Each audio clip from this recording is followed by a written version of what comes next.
vizuri kichwani, lakini changamoto inapokuja ni kwenye kuchukua hatua, kuchukua kile kitu ukakiweka kwenye nini, kwenye mchakato. Kwa hii eneo la vision ni so powerful, kwa sababu hapa ndio unapata paka imagination za mwanadamu, the picture you have in mind. Na inawezekana kila kitu chenye unacho, hiyo ni picture of what you have. Unaanza na chenye nguvu ndio utajikuta unachukua hatua. Na ndio maana hata tabia ambazo zina manifesti kwenye maisha yetu. Kwa nini? Kwa sababu zimekuwa so powerful na zinatupa starehe za haraka haraka za wakati huo huo, lakini at the future ni destruction. Effect zake wakati mwingine tunaweza kushindwa kuziovercome. Ni kwenye kuchukua hatua. Ukiwa na mawazo mazuri, chukua hatua. Ukiwa na kitu kizuri kichwani, chukua hatua kwenye kuchukua hatua.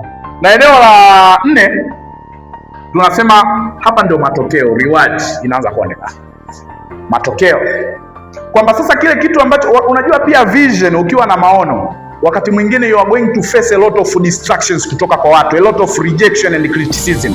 Hizi zote zitakuja, either zikupush au zikurudishe nyuma, lakini unajua kwenye kurudi nyuma au kwenda mbele pia itatokana na wewe. How do you see it? Umezichukuliaje? Kwa sababu changamoto sio yule aliyekwambia. The problem is not what somebody says, but how you respond to that thing. Unarudisha vipi majibu kwenye kile kitu? Ndio changamoto hapo inapoanza kuwakuta watu wengi. Mwingine anakuwa anapotea kabisa, lakini mwingine anarudi kwenye mstari. Nakumbuka kuna kitu kimoja, kuna mtoto mmoja alizaliwa kwenye familia ambayo baba yake alikuwa ni mlevi sana. Sasa baadaye walikuwa wawili hawa vijana walizaliwa kwenye familia ambayo baba alikuwa mlevi. Sasa mmoja akawa anamuuliza swali kwamba kwa nini wewe umekuwa ni mlevi sana? Jibu alilotoa alisema kwamba ni kwa sababu baba yangu alikuwa mlevi. Lakini baadaye pia akaulizwa huyu, hakuwa mlevi kabisa. Wakamuuliza, kwa nini wewe sio mlevi? Akasema ni kwa sababu baba yangu alikuwa ni mlevi. Sasa changamoto sio kwenye kile kitu, ni namna gani wewe urespond ile message. Kama ilikuja negative au positively, inaweza kukusaidia au ikakopi. Hapo kuna kitu kinaitwa destructive criticism na constructive criticism.